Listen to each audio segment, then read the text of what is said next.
Okay, now we're going to move on to something that's kind of new. If you go back a slide and look at the rock object, the one thing you should notice in that file that didn't exist was a main method. So that rock object file would not run. So what you're going to need to do for every object file you make is create a separate file in JGrasp, and I'll show you that a little bit later, separate file in JGrasp that allows you to check to see if that object works, and we'll call that as a driver. Okay, so what's going to happen is what I need to do is I need to create a rock driver. So this will be, again, a separate file. This is not in rock. You'll see in a moment when I put the extra video up.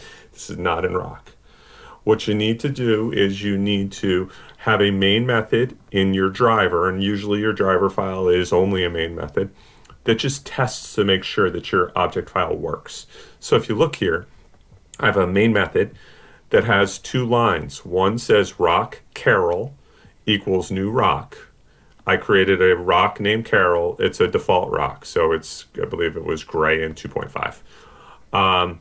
The next thing I'm doing is I created a two-arg constructor rock. So rock Pete equals new rock, but that Pete is brown and weighs 3.2. And then what you would really do is you would go ahead down here where you see that system.out.print. This just prints out the value of it. So this is going to be, right here, it says system.out.println carol.getWeight, pete.getWeight. That's going to go ahead and print out the status of it.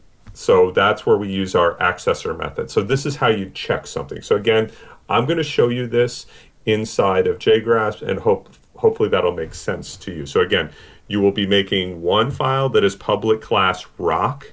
You will be making a completely separate file, separate window in JGrasp that is public class rock driver.